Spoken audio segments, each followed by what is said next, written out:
Bloodthirsty Chainsaw Rampage in Warhammer 40k. Hey guys, this is T for T Gaming. I'm doing a review of Warhammer 40k.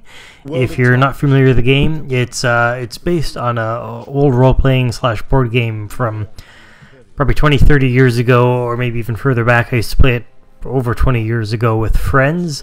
It's essentially a mech-based game where you're fighting in mechanized machines in a fantasy kind of world.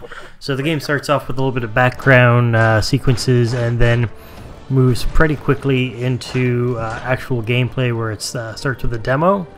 In the demo they go through and show you the various moves of how to use the mech. In this scene right here, you can see they're actually showing you to move your finger on the screen and move it across, use your light weapon. One criticism I do have in this part of the tutorial is that it showed me several times, even though I started doing it, it kept on showing me how to do it, rather than acknowledging that my finger was there and just letting me move forward. So that was a little annoying, but I'd have to say I didn't see that really much in the game after that, so it's not really that big of a deal. Just a small tweak they have to do for the demo. You can see here actually that the graphics are actually really good. They've done really good coloration, really good detail in the graphics, and it's looking really nice. Fairly smooth animation. It's a little choppy at some points. Not that bad though, so nothing to worry about.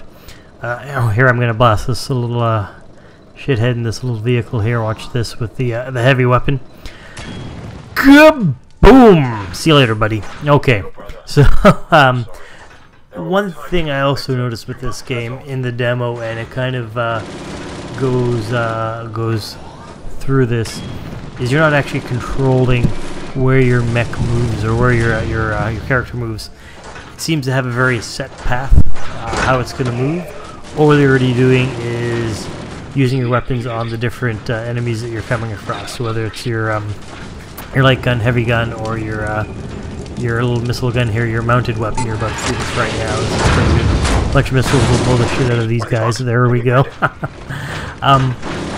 So that's, I guess, probably a limitation of how they're doing this game and how the story works, at least for the parts I've played so far, the demo and some of the early part of the game. You're just moving through a set path in a certain area, and you have to fight in a certain way. In this next scene, it's kind of cool. We're going to do melee combat with this little scorpion beast. Of course, you can see here I clearly didn't know what the hell I was doing, and I got my ass kicked. What happened next was a little disappointing. Actually, it went right away to this scene, and then I could never get out of this scene. It was just kind of moving around, looking at your mech, which I thought was cool. I thought it was just loading. So I spent 5 minutes on the screen, moving around, looking at the awesome mech, and it is awesome. If you look at the details, it's fantastic. But didn't let me leave the screen. I had to exit the app and go back in. Once I did that, problem was gone. So that was a little bit of a nuisance, but not that big of a deal. Once I got past that problem though, it's actually pretty good. So the screen actually does have normally a bunch of different elements to it. All your stats on the top, your money, your points, all that kind of great stuff.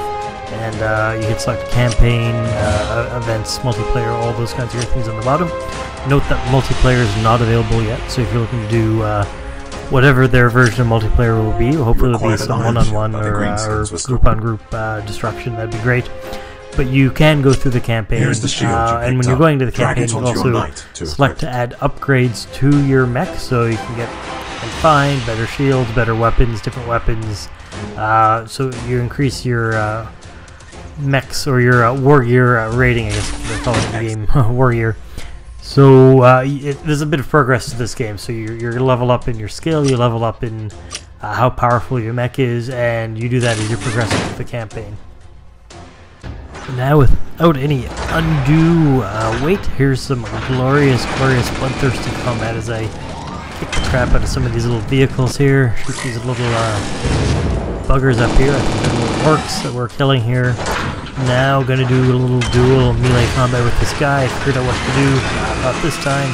Next couple hits, you're gonna get some of your bloodthirsty chainsaw action. Look at this. Oh, critical hit. Look at that. Look at that. The key to this one is when the bars are coming across on the line at the bottom, hit right when it's in the center of the greenness with your finger, and that's when you're going to get a critical hit.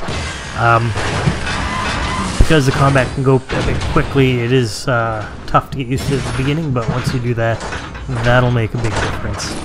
Then here, you get a little action where you have to slaughter 25 orcs, so just go on a wild rampage with your light machine gun here and just shoot at everything walking around.